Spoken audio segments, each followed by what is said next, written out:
going on, guys? JD at JD's Custom Buggies. So we're going to do a quick video today about installing a Jing Microchip Coil CDI combo. So just took it out of the box. It has directions. Directions come in Taiwanese, so they're not going to be any help to us. So most of the time when you take them out, and I would suggest that you check them even when you take out any performance coil, you want to check and make sure that the boot, some are detached already or some are loose. So this one is detached, but even if it looks like it's connected, I would suggest that you'll want to spin it right-handed or clockwise to make sure that it's tight. So what you do is you slip your coil wire into the cap and basically twist it until she stops. And there's kind of like a pointy threaded thing in there that digs into the coil core or the wire core, and give it a good tug, and that's how you know we're good to go. So first thing you notice, we have 3 wires. So we have a black, a red, and a blue. Your red is going to be your hot wire. That's DC 12 volt power. Black is going to be your ground, and then the blue wire is going to be the trigger. And what we're going to do is we are actually going to splice this into the stock harness. So for any reason, if the person wants to go back to the stock CDI, put the stock coil on, then it wouldn't be a problem. You just basically detach this thing, plug in a stock CDI, replace it with a stock style coil, and be able to go. Our patient is it's one of the MBX race buggies, and it is a Hammerhead Platinum or GTS Platinum. So this buggy is wired DC, and knowing that just means that the CDI runs off the 12 volts of power instead of the magneto. Knowing that and how they're wired, and this is the case with all newer style Trailmaster and Hammerheads that are DC wired, 12 volt power runs to the key switch. So we know our key switch is hot. So what our goal is this. We are going to run our hot wire to the hot wire on the harness for the stock CDI. So this way when the key switch clips on, we get power. We're going to ground this to a chassis ground. In this case, I'm probably just going to splice it into the CDI ground. And then we're going to splice this into the CDI harness of the, for the trigger going into the CDI. So that being said, we'll get started. And I'm going to show you an easy way to do this. So you don't have to tear your harness apart or anything. So this is kind of just incorporating this into the existing harness of a Trailmaster or a Hammerhead. So right now, I'm going to take off our electrical box.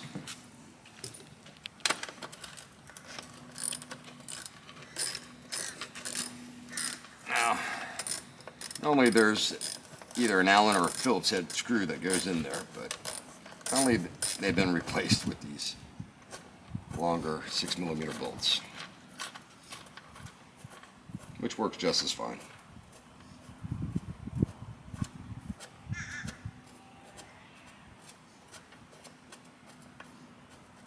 A really long 6mm bolt, there we go.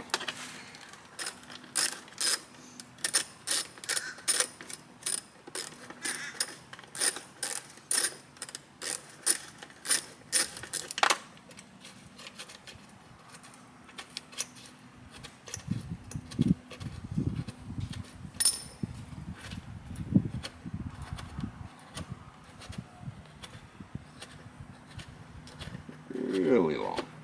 There we go. Take our cover off. Alright. Now this buggy was previously run by someone else in MBX, and they have gotten out and sold it to another person who was in need to race MBX next year. So what we're doing is, it's already got a performance CDI, it's already got a performance coil on it. So what we're going to do is just unclip our existing CDI out of the harness. Now, looking at our wires, I'm twisting them just a little bit. Okay, we've got our blue and white wire coming from our stator. That's our trigger coming in. This is output to the coil. And then these 2 bottom wires are ground. And then that's our hot wire coming from the key switch.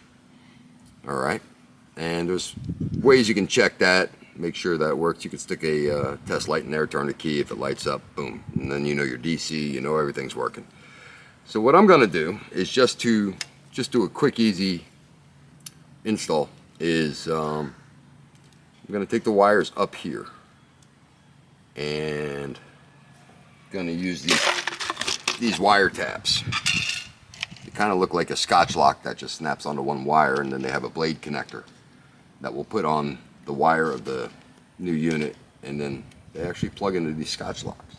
So I find it's really handy. Use them a lot on like ATV and UTV wiring deals, and as of late been using them on this. So I'm gonna try and snap these on with strippers. So first we're gonna take our trigger wire, just kind of get it untwisty and a little more. They twisted it at the factory, I guess. I think our Scotch lock type deal here. And I'm probably gonna need to get a pair of pliers. I'm gonna try and use these strippers and see how that works. If not, I'm gonna go get real pliers. I'm just too lazy to get up at the moment.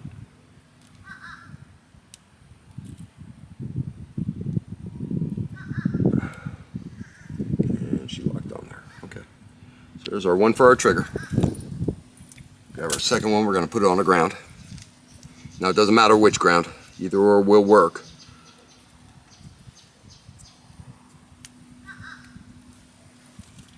And sometimes you'll find buggies that just have one ground wire hooked to it, and that's fine. Either slot is ground. Got our second one, and then here's our hot wire.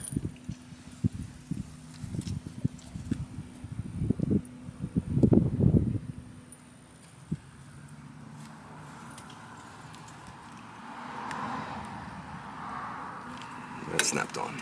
Okay. Now, thing is this is not going in the box here because we are limited to the length of our coil wire. So whenever you think about purchasing one of these, you're gonna have to think of a good spot to relocate this. All right. Fortunately, they give you enough wire to get to where you got to go, but the key is to get this close enough to the head that if you're doing some rough riding, that this wire can kind of swim around and not come unplugged. All right, so through either swing arm extension or something like that. So what we're gonna do is I already marked and pre-drilled some holes here, and I'm gonna take a piece of cushion, probably battery cushion or something, put it on the back end of this. And we have some heavy duty zip ties, and we're gonna pretty much wire that or place that there and then zip tie it down. And we have two that are gonna run, vertically, and then one that's going to run horizontally around this bar, and this will keep it up against this bar here, and that should be more than sufficient. So that being said, we just want to make sure that our wires are going to make it to the box, which they will. So I'm going to place this right here for now. Any extra wire that I have, I'll probably pull it towards the box and put it in the box. So what I'm looking for is just a nice clean path to get from point A to point B. So what it looks like I'm going to do, I'm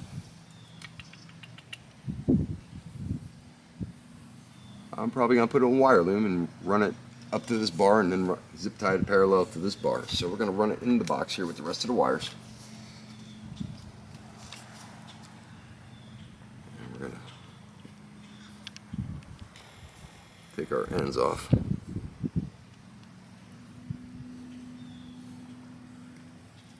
And I am under the assumption that these wires are long enough to work here, so I'm not going to cut any off, and I'm not going to splice any or add any on right now. But I'll be real sad if it doesn't make it.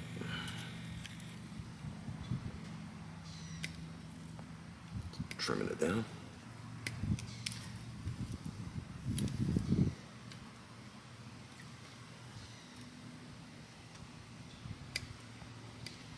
Yeah, these are a little dull.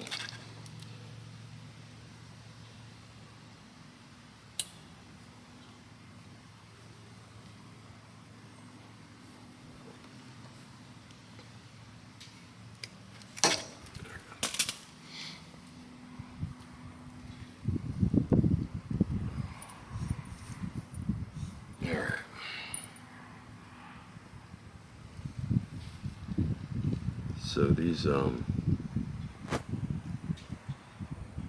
wire taps, basically, if you look, it looks like a Scotch lock, but then it's got a little slot there. So what happens, you put the spade connector on there and it actually plugs into the slot. And I just found that to be a real clean way of being able to tap into something that's already there without cutting and reconnecting the wire.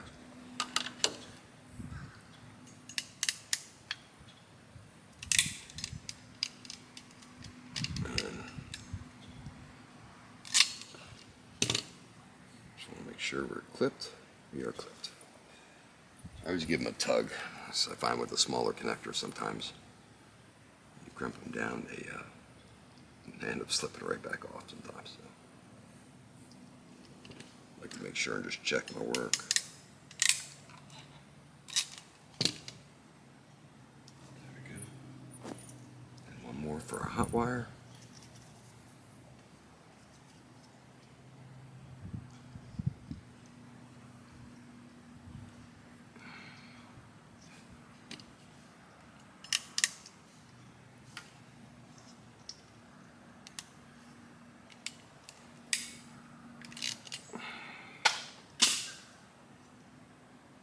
Good.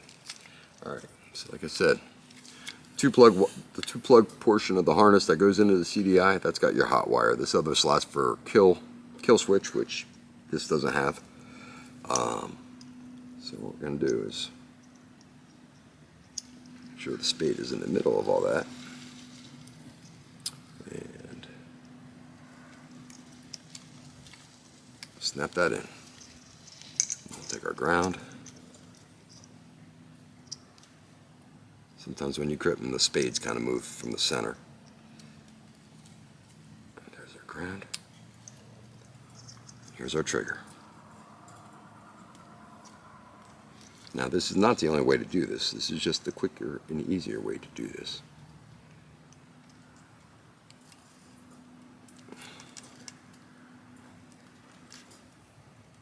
That one doesn't want to go in. Where we at? There we go. Okay. Check our wires. Yep, 1, 2, 3. All right.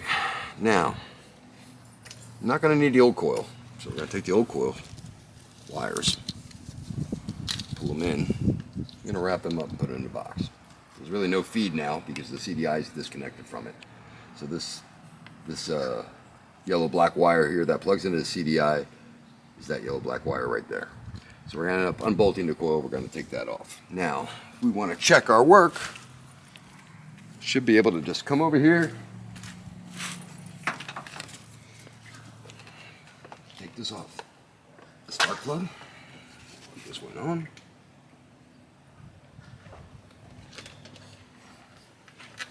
Okay, make sure we're in neutral. Boom. Fires up. So we know that works. In fact, the idle's a lot lower now than it used to be, so we could probably idle up a little bit. So I believe when he started this, when he backed it up here and left, it was actually idled up. So I mean, that's the timing curve change and the difference between the CDI that was in here and this CDI now.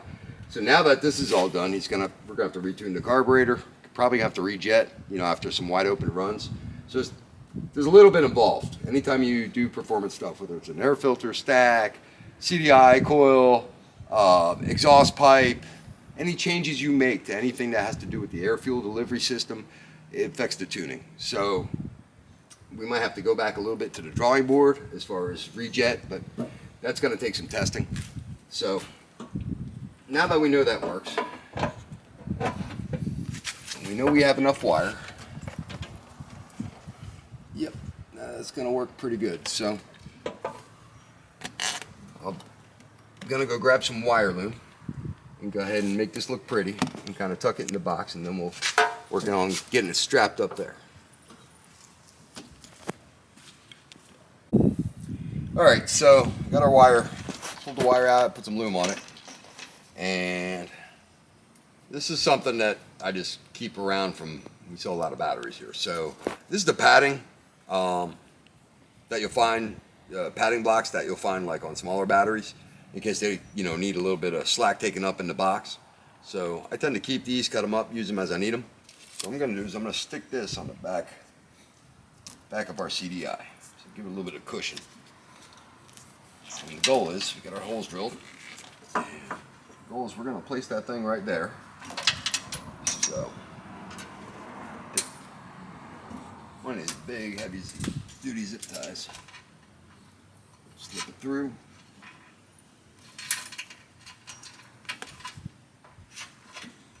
See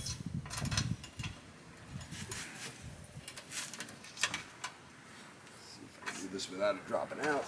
And did I? Yeah, there we go. Get it connected first.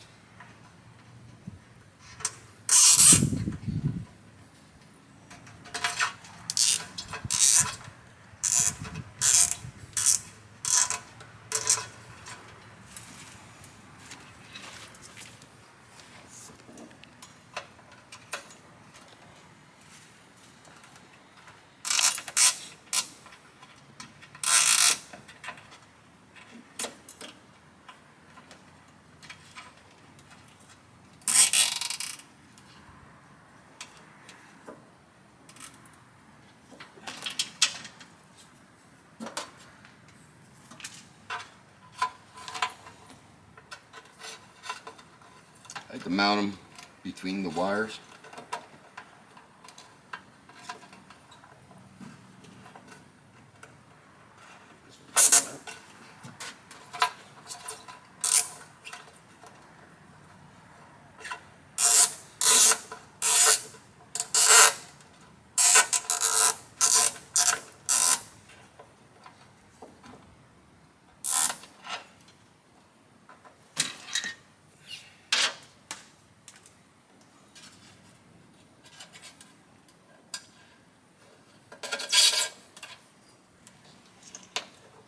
Do a little bit of a weave.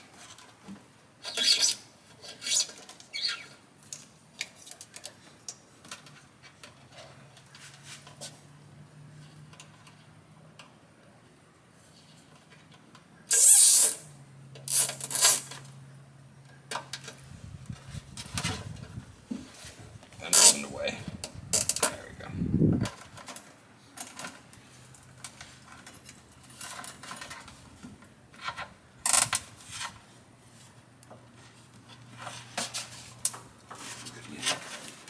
This one a good yank.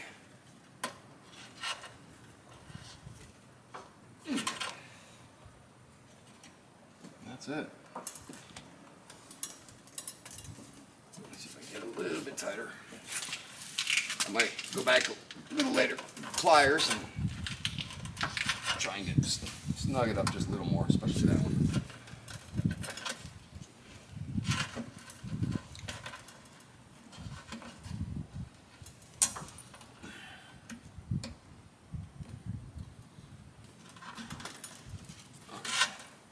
She's not moving nowhere.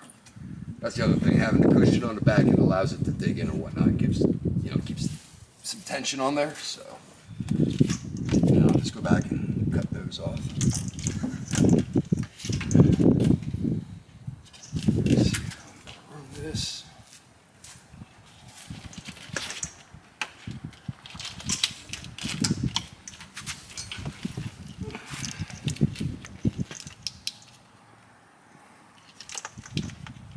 Zip tie. Place a zip tie here. I'm trying to keep it away from the shock. At least the shock coils. They go up and down. They don't get hung up in there.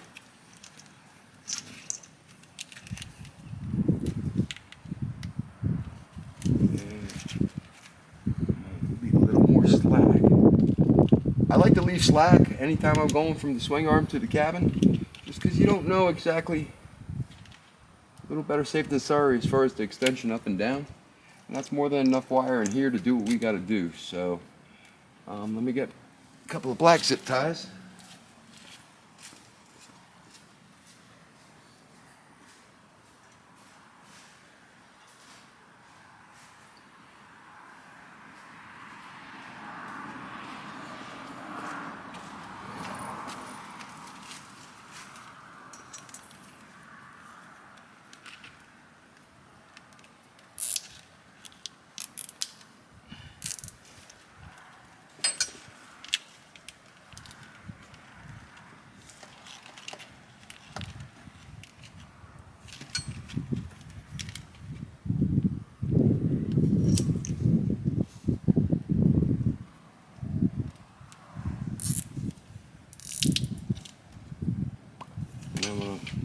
do is, take 1 zip tie, I'm going to go around the transmission cables, the shifter cables. And that'll kind of keep it in place.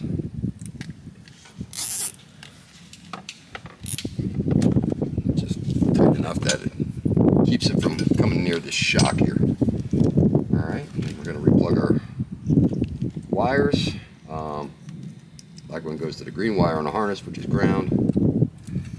Got our trigger wire, blue goes to blue and white. And here's our DC power wire. So all that's left to do is take off the stock coil and CDIs aside for the owner. And I'm going to leave this in here. It's not even hot or anything because it's disconnected from the CDI. Replace the box. I got more room in the box. It's a nice, neat setup. You put the box on, you don't see any of this mess. And at that point, you're pretty much ready to rock. So again, I just want to emphasize, if you noticed that when we started up, it was barely idling. Like it kind of sounded like I need to idle up. And I mean, that's basically the first sign to tell if it was idling perfectly and you swap that out. That's going to be the first sign to tell that you need to retune, do something in the carburetor. And it might be just idle up, but chances are the idle up might help it at idle. And if it doesn't affect the takeoff, you don't have to mess with the air mixture screw, which that could be a possibility that you would. If you start getting a hesitation, then you're either going to want to, you're probably going to want to have to richen it up. But you'll want to mess with the air mixture screw. And then take it for some wide open runs and check your jetting. Check your spark plug. Guaranteed with this CDI and coil combination, it's probably going to want to heat a little more, so you probably got to richen up the jet. So that's it. Hopefully this is a lot less intimidating than it's made out to be. I know a lot of people, they see wiring and there's that whole stigma. It's like black magic, voodoo. I don't understand. It's really very, very simple. I have some other wiring videos. I have some other videos on the electronic components of these buggies. But this is, like I said, this is just a quick, easy way to be able to incorporate this Jing with just 3 wires into the massive harness that's in the buggy already. So hopefully that helps you out, makes it a lot less intimidating for you, and gives you a better understanding of what's going on. And the rest is just creative license. It's left up to you how you want to mount it, where you want to mount it. But in this case, this is the easiest, best way to mount it. It'll be behind the seat. You won't be able to see it. If he ends up going single seat on this buggy, moves the seat over, it's still not in the way. It's still off to the side there. So, like I said, hopefully this will give you some ideas and some better understanding of how to incorporate this unit into the buggy. It does make a difference. I've been using these now since 2020, and made a huge difference. I've done CDI testing on a stand with a timing gun. Definitely the timing curve. What's nice about this is it progresses with the RPMs. It actually acts like it's thinking and it knows, where most CDIs, basically, they have a slight timing curve, and it's RPM dependent like anything else. But this thing truly starts off at like 20 degrees and advances as the RPMs climb, per 1,000 that we were trying to measure. It definitely goes up, and it knows that something is going on. So I don't want to say it's super smart or self-thinking, but it does react to RPMs and does advance with the RPMs. Like I said, I've noticed a huge difference. I wouldn't be on my website if I didn't. I wanted to test it before I did, and now I'm in my 3rd year with it. Love the thing. I believe I have I know all the MBX guys have converted. And what's nice about this CDI is I've actually sold it to 250 and 300 customers. Just had recently, someone purchased 2 for 300 Trailmasters that he's got. And as far as I know, so far I've gotten great feedback from it. He's really happy with them. So it's a good unit. Jing's a good company. It's Taiwanese part. The quality in Taiwan is much better than you're going to find Chinese, your typical Chinese electronic parts for these. So definitely comes highly recommended. So with that being said, hopefully you got something out of this. If you guys need any help, feel free to reach out to me. If you need parts, go to gotbuggies.com, and coming up in a couple of months, you can follow MBX on this channel. Have a good one.